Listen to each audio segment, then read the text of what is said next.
Most people think survival is all about strength. They're wrong. Sometimes it's about the strange, fragile thread that keeps you moving when everything says you should give up. That's what makes Labubu's story so unsettling and so magnetic. A creature left for dead, written off by the world, somehow found a way to defy every expectation. And here's the twist: his rescue wasn't just a matter of luck. It was the collision of timing, instinct, and an act of courage so simple it feels almost impossible to believe. The kind of moment that makes you question whether we've been looking at survival all wrong, and what it really takes to turn despair into destiny. Labubu never asked to be a hero, but life, in its unpredictable way, threw him into a battlefield of trials. He was abandoned when his eyes still held more questions than answers, and each day became a silent test of endurance. Imagine waking up without knowing if there will be food or shelter. That was his daily reality.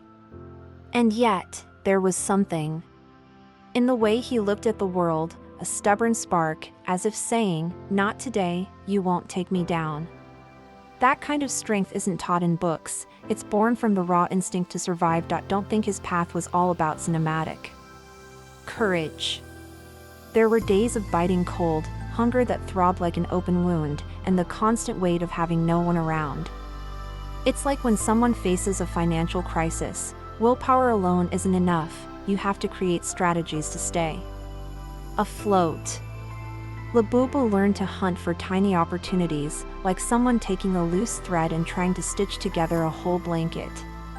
Survival, for him, was an act of daily creativity. The most fascinating part is that, even in the middle of chaos, Labubu found moments to simply observe the world, as if rehearsing for a better life. People often forget, resilience isn't just about enduring weight, it's about keeping curiosity alive. I remember once being stranded in a strange city, with no money and no phone. What saved me wasn't just asking for help, but knowing who and where to ask. Labubu did the same, mentally mapping every corner of his urban jungle. Over time, those small victories built an invisible armor. He had no idea, but every challenge he overcame was like a coin stored in an emotional vault, ready to be invested when the big opportunity arrived. Funny how life trains us for battles we don't even know are coming. And for Labubu, the greatest of all those battles was just around the corner, an encounter that would change everything. Labubu didn't expect salvation to come wrapped in something as simple as kindness. One moment he was dragging himself through the usual shadows, and the next, a hand, warm, steady, and unafraid, reached out to him. It's strange how a single gesture can dismantle the walls you've been building for years. The person who found him didn't see a ragged, worn-out creature, they saw potential, something worth fighting for. Sometimes that's all it takes, someone who believes in you before you even believe in yourself. From that day, life began to shift in small, almost imperceptible ways. Fresh food replaced scraps, warmth replaced shivers, and the sound of a gentle voice replaced the deafening silence of loneliness. I've seen this happen to people, too. Someone stuck in a dead-end job meets a mentor, and suddenly their world cracks open with new possibilities.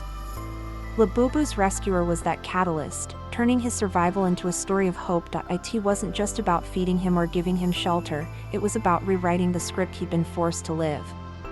There's a certain art to restoring trust in someone who's been let down too many times. You can't rush it. You have to be patient, show up day after day, proving that this time is different. I once had a friend who'd been burned so many times in business that he expected failure at every turn. It took years of consistent wins for him to believe success could be his. Slowly, Labubu's eyes began to change. They no longer darted around in search of threats but started to linger on possibilities. He learned to rest without keeping one ear tuned for danger. And yet, even as this new chapter unfolded, there was still something in him, an unspoken question, wondering what it might feel like to live without any trace of the past clinging to his steps.